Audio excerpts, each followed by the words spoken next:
Ms. Faseha Solomon. I'm currently the Vice President for Education for SADTU. I am a trained teacher.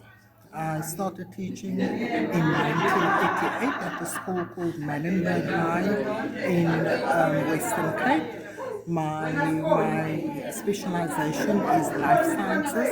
At that time, it was biology and natural sciences. I taught at that school for 24 years. I'm also a unionist, and I was then seconded when I became provincial education convener. I was seconded to the province, and then I was elected as the vice president. So I'm now seconded at the national level. So I'm a teacher at heart. I love teaching. I love professional development of teachers. I just shifted now from teaching to teaching our teachers and contributing to their professional development. I think that teaching is a very noble profession.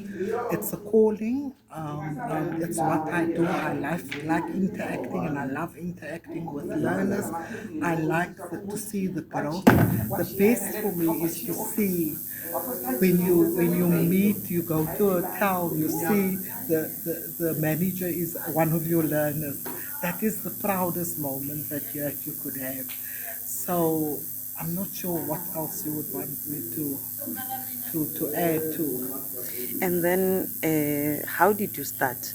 You are a teacher, the grades at high school. What does a person need to become a teacher? When I started teaching, the first years of teaching, I started with grade 8 and grade 9. Later, I then started teaching grade 12, and with grade 12 teacher, I was a marker, matric marker, but I'm also a keen sports person. So I was also involved in extramural activities. One of the things that I did, because I learned to play darts, so I was doing the darts at the school. At school, when I was at school, I was an athlete. And so I have a very keen interest in athletics. But for me as a teacher, it was also about, I taught in a very impoverished township. Gangsterism was rife in the area, and often that filtered into the school. So it was important for us that I was part of motivational camps for our matric learners. We took our learners over the weekend. We took them on hiking. So we took them to the beach, because many times that they live in Cape Town, but because of the poverty in the area, they don't actually go out and visit the beach, because there's just no money to do that.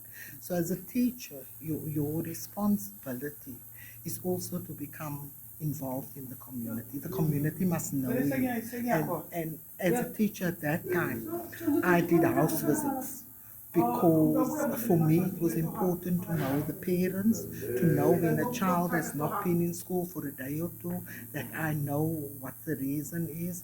So teaching is not just about being in class. It's that interaction with your learners. It's that interaction on the sports field, during the athletics, the interaction that you take.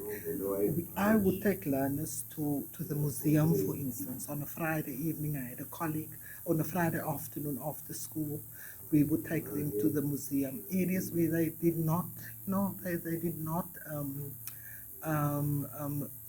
were not able to visit with their parents because of the poverty levels. So as a teacher, you really need to expose your learners to as much as possible. Expose them to debating, expose them to the arts, expose them, because that is what a school should be. So it should develop a child holistically. And so you need to understand that as a teacher. And then the changes in different curriculums? I've been through it all.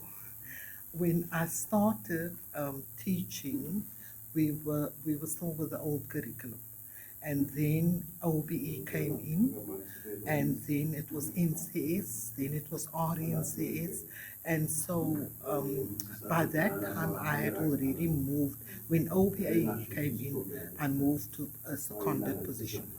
And so therefore then I started with the training of teachers in the curriculum.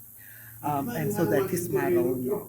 Whenever there is a curriculum change, whenever there is a change in policy, as a union, we then respond with professional development for our members. So it has been a different, OBE was, because teachers were not properly trained. I think that was the reason why it did not, it failed. But then we have NCS, and we have, I think it was the first RNCS and then NCS, I'm not sure. But I've been through all that. Developments. When I started teaching, I always make the joke that was 1988.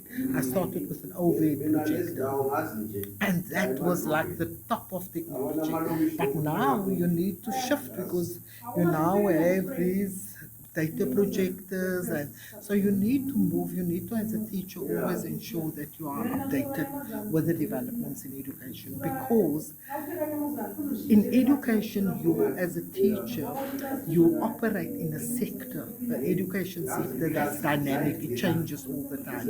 The policies change, and so as a teacher, you must become a lifelong learner. You must ensure that you keep up to date with the developments, but you're preparing your learners for that changing world. And because you're doing that, you need to be updated. You need to be able to capture them with the latest technology, because that is what our learners need. I think that is enough. Thank you very much. Yeah, Pleasure. thank you very much. I'm so honored to have you on this No. interview. It's such an honor. No problem. Yeah, Thank you God so bless much. you. Thank you. Thank you.